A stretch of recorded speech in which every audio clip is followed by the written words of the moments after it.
Hello everyone and welcome to Ritu ma'am classes.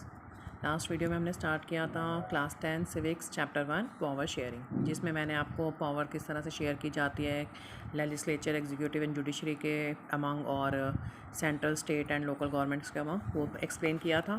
और साथ में आपको मैंने इन दो कंट्रीज़ के एग्जाम्पल दिया, बेल्जियम एंड श्रीलंका। और बेल्जियम का मैंने अभी आपको समझाया था। अब हम स्टार्ट करने जा रहे हैं श्रीलंका के बारे में। Let us compare this to the situation in another country. अब ये जो पहले हमने सारा बेल्जियम के बारे में पढ़ा, किस तरह से उसमें फ्रेंच स्पीकिंग, डच स्पीकिंग रहते हैं, कहाँ पे उनकी माइनॉरिटी है, कहाँ पे उनकी मेजॉरिटी है, ये सब बताया था।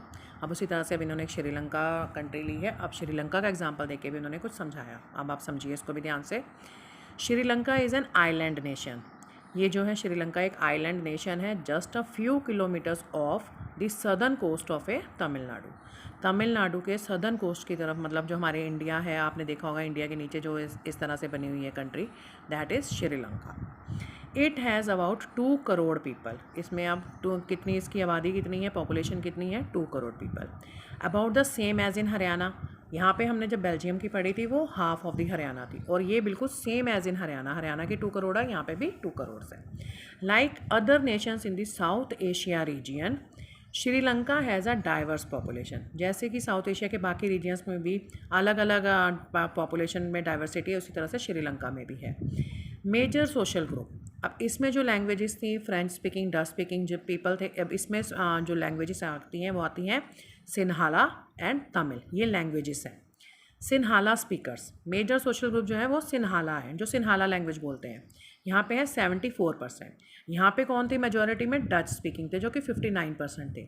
अब यहाँ पे सिन्हाला है जो कि 74% है। और तमिल स्पीकर जो तमिल लैंग्वेज बोलते हैं वो है 18%। अमंग तमिल्स देयर आर 2 सब ग्रुप्स। अब तमिल भी जो है वो भी 2 ग्रुप्स में बटे हुए हैं। 2 ग्रुप्स में कैसे बटे हुए हैं? एक तो जो श्रीलंका का खुद का ही ग्रुप है, मतलब जो श्रीलंका में ही पैदा हुए हैं, बड़े हुए, वहीं पे काम काज करें। और एक है इंडियन ग्रुप, मतलब इंडियन ग्रुप जो वो तमिलियंस जो इंडिया से आए हुए हैं, जैसे जिनके फोरफादर्स कह सकते हैं, जिनके पूर्वज आए थे वहाँ पे प्लांटेशन वर्क करने के लिए कॉलोनियल पीरियड के दौरान, ब्रिटिशर्स पीरियड के दौरान, और वहीं पे उनके फैमिलीज बस गई। Among Tamils, there are 2 subgroups. Tamil natives of the country are called Sri Lankan Tamils. जो वहाँ के रहने वाले हैं उनको नाम दिया गया श्रीलंकन तमिल्स, और इनकी कितनी परसेंटेज है? 13%।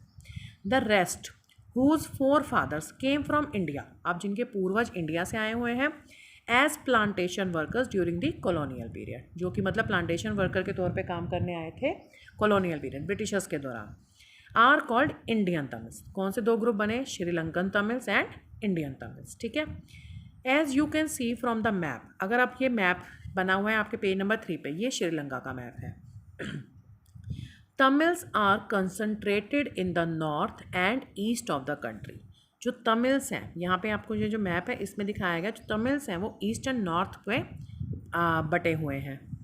और most of the Sinhala speaking people are Buddhist. जो सिन्हाला बोलते हैं, जो लैंग्वेज बोलते हैं, वो कौन से धर्म को फॉलो करते हैं? बुद्धिस्ट धर्म को फॉलो करते हैं। While most of the Tamils are Hindu, और जो तमिल्स हैं वो हिंदूज़ हैं या मुस्लिम्स हैं। There are about 7% Christians who are both Tamil and Sinhala. इनके अलावा हिंदूज़, मुस्लिम्स और सिन्हाला स्पीकिंग बुद्धिस्ट के अलावा 7% क्रिश्चियंस भी हैं यहाँ पे, जो कि तमिल लैंग्वेज भी बोलते हैं और सिन्हाला लैंग्वेज भी बोलते हैं। ठीक है। Just imagine what could happen in situations like this. अब आप अगर लैंग्वेजेस का कंपेयर करते हैं, बेल्जियम का और श्रीलंका का, दोनों के कंपेयर जब हम करके देखते हैं तो सेम है। वहाँ पे भी डच है, फ्रेंच है, जर्मन लैंग्वेज है, यहाँ पे सिन्हाला है और तमिल लैंग्वेज है।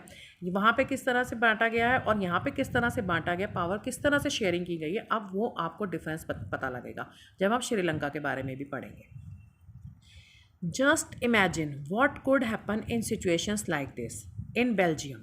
The Dutch community could take advantage of its numeric majority and force its will on the French and German. Dutch community, अगर हम श्रीलंका का एग्जांपल जैसे हमने पढ़ लिया, श्रीलंका का एग्जांपल अभी मैं आपको आगे सारा बताऊंगी कि श्रीलंका में मेजॉरिटी सिन्हाला स्पीकर की है, वो किस तरह से बाकी के जो तमिल स्पीकर उन पर अपनी डोमिनेशन जताते हैं। उसी तरह से वो बता रहे हैं कि अगर बेल्जियम में ऐसा होता, जैसे डच कम्युनिटी मेजॉरिटी में है, और मान लो अगर वो अपनी सारी चाहते हैं, अपनी विल्स जो भी है वो फ्रेंच और जर्मन के ऊपर थोप देती, this would push the conflict among communities further. तो क्या होता सा, आपस में लड़ाइयाँ ही होती हैं, कॉन्फ्लिक्ट्स ही होते हैं। This could lead to a very messy partition of the country. इस वजह से जो कंट्री का पार्टीशन था वो भी बहुत मेसी हो जाता। Both the sides would claim control over Brussels. दोनों के दोनों जो डच हैं और फ्रेंच स्पीकिंग है वो कैपिटल पे अपना अधिकार जमाने लगते, भाई हम, हाँ हमारी है, ये कैपिटल हमारी है। इन श्रीलंका, और श्रीलंका में क्या है, Sinhala community enjoyed an even bigger majority and could impose its will on the entire country. ये बिगर मेजॉरिटी में कितने हैं, 74%।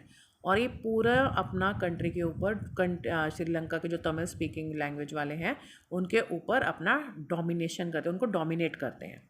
Now let us look at what happened in both these countries. अब हम श्रीलंका के बारे में पढ़ते हैं।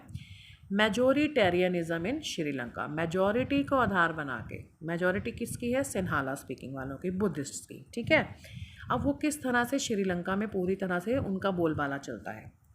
Sri Lanka emerged as an independent country in 1948। 4 फरवरी 1948 जो श्रीलंका थी कॉलोनियल पीरियड से आज़ाद हुई, उनको आज़ादी मिली। The leaders of the Sinhala community sought to secure dominance over government by virtue of their majority। जो सिन्हाला कम्युनिटी के लीडर्स थे वो गवर्नमेंट को अपने अंडर, मतलब उन पे डोमिनेट करना चाहते थे क्योंकि वो मेजॉरिटी में है। इसका रिजल्ट क्या हुआ, the democratically elected government adopted a series of majoritarian. अब ये कौन सी सीरीज़ उन्होंने अपनाई, मेजोरिटेरियन की। ये मैं अभी आपको एक्सप्लेन करती हूँ ये वर्ड क्या होता है। Measures to establish Sinhala supremacy. ये किस लिए बनाई गई ऐसी गवर्नमेंट जिसमें कि सिन्हाला को ही सुप्रीम पावर मान लिया गया, सिन्हाला की सुप्रीमेसी हर जगह एक्सेप्ट की गई। इसके कॉर्नर में देखिए पेज नंबर 3, मेजोरिटेरियनिज्म क्या होता है। अ बिलीफ, एक ऐसा विश्वास, that the majority community should be able, जो भी कम्युनिटी मेजॉरिटी में है, should be able to rule a country, वो कंट्री को रूल करने के लिए एबल है, एबिलिटी है, कैपेबल है।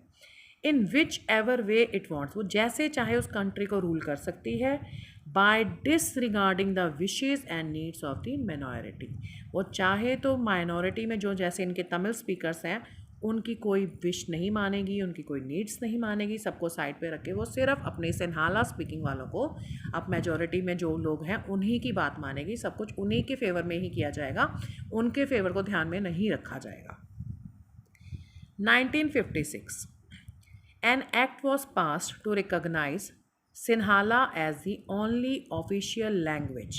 सिन्हाला को ऑफिशियल लैंग्वेज मान लिया गया। 1956 में एक एक्ट पास किया गया जिसमें सिन्हाला को ऑफिशियल लैंग्वेज माना गया। दस डिसरिगार्डिंग तमिल, तमिल लैंग्वेज को साइड पे कर दिया गया। The governments followed preferential policies that favoured Sinhala applicants for university positions. जो सिन्हाला स्पीकर हैं उनको यूनिवर्सिटी में पहले पोजीशन दी जाएगी, गवर्नमेंट जॉब्स उनको पहले दी जाएंगी, तमिलियंस को नहीं दी जाएंगी। New constitution stipulated that the state shall protect and foster Buddhism. जो स्टेट है, मतलब क्या नया कॉन्स्टिट्यूशन बना दिया गया कि बुद्धिज़्म जो धर्म है, ये बुद्धिस्ट जो थे, सिन्हाला स्पीकर ही मेजॉरिटी में है, बुद्धिज़्म धर्म को ही सबसे ऊपर इन लोगों ने मान लिया। जो हिंदू धर्म है और मुस्लिम धर्म है, इन रिलीजन्स को साइड पे रख दिया गया। All these government measures coming one after the other, और ये सब गवर्नमेंट जो है ये पॉलिसीज़ एक के बाद एक बनाती चली गई। Gradually increase the feeling of alienation among the Sri Lankan Tamils. जैसे जैसे ये पॉलिसीज़ आती गई, भाई सिन्हाला वालों को यूनिवर्सिटी में पोजीशंस देंगे, सबसे पहले जॉब्स उनको देंगे, बुद्धिस्ट धर्म को सबसे ऊपर माना जाएगा, ये जैसे जैसे ये पॉलिसीज़ आती गई, ये रूल्स बनते गए, तो इससे क्या हुआ, जो तमिलियंस वहाँ पे रहते थे वो अपने आप को अलग थलग फील करने लगे, उनको बहुत ही अकेला अलाइनेटेड हो गए, मतलब उनको लग रहा था जैसे वो इस कंट्री का हिस्सा ही नहीं है, वो मतलब ये कंट्री उनको कुछ मानती ही नहीं है। दे फेल्ट, ये क्या फील कर रहे थे, that none of the major political parties led by the Buddhist Sinhala leaders. जितनी भी मेजर पॉलिटिकल पार्टीज थी उनके लीडर्स कौन थे, बुद्धिस्ट थे और सिन्हाला लीडर्स थे। Was sensitive to their language and culture, उनको उनकी लैंग्वेज से, उनके कल्चर से कुछ लेना देना ही नहीं है, वो उनके प्रति कुछ सोचते ही नहीं है। They felt that the constitution and government, constitution और government policies denied them equal political rights, ना तो उनको इक्वली पॉलिटिकल राइट्स दिए जा रहे हैं। Discriminated against them in getting jobs, jobs में भी उनके साथ डिस्क्रिमिनेशन किया जा रहा है, पार्शियलिटी की जा रही है। And other opportunities and ignore their interest. ना तो उनका कोई फ़ायदा सोचा जा रहा है, उनके सारी अपॉर्चुनिटीज़ उनसे छीनी जा रही हैं। एज अ रिज़ल्ट, अब इसका रिज़ल्ट क्या होगा जब तमिलियंस एक साइड पे अपने आप को इग्नोर फील कर रहे हैं और सिन्हाला स्पीकिंग अपने आप को मेजॉरिटी में होने के लिए अपने आप को उनको फ़ायदा होता चला जा रहा है। अब इसका रिज़ल्ट क्या निकलेगा? इसका रिज़ल्ट तो यही निकलेगा ना, civil war. The relations between the Sinhala and Tamil communities strained over time. The Sri Lankan Tamils launched parties and struggles for the recognition of Tamil as an official language. Sri Lanka में जो Tamils रहते हैं उन्होंने अपनी parties बनाई, उन्होंने अपना संघर्ष शुरू किया तमिल को एक ऑफिशियल लैंग्वेज बनवाने के लिए, for regional autonomy and equality of opportunity in securing education and jobs. और जो तमिलियंस हैं, जो उनके भी यहाँ के किड्स वगैरह, उनको भी सेम एजुकेशन एंड जॉब्स मिल सके। But their demand for more autonomy to provinces populated by the Tamils was repeatedly denied. लेकिन उनकी कोई भी डिमांड नहीं मानी जाती, बार बार उनके डिमांड्स को साइड पे रख दिया जाता है। By 1980s several political organizations were formed demanding an independent Tamil Elam. Elam means state. Elam. Tamil Eelam की उन्होंने अपनी डिमांड करी कि हमें एक स्टेट तमिल ईलम अलग से दे दिया जाए in northern and eastern parts of Sri Lanka. The distrust between the two communities turned into wide spread conflict. लेकिन उनकी कोई भी बात नहीं मानी जा रही थी, ना उनको इक्वल अपॉर्चुनिटीज़ दी जा रही थी, ना उनको एक स्टेट अलग से दिया जा रहा है। तो इस वजह से सिन्हाला और तमिल स्पीकिंग्स में कॉन्फ्लिक्ट्स बढ़ते ही चले गए।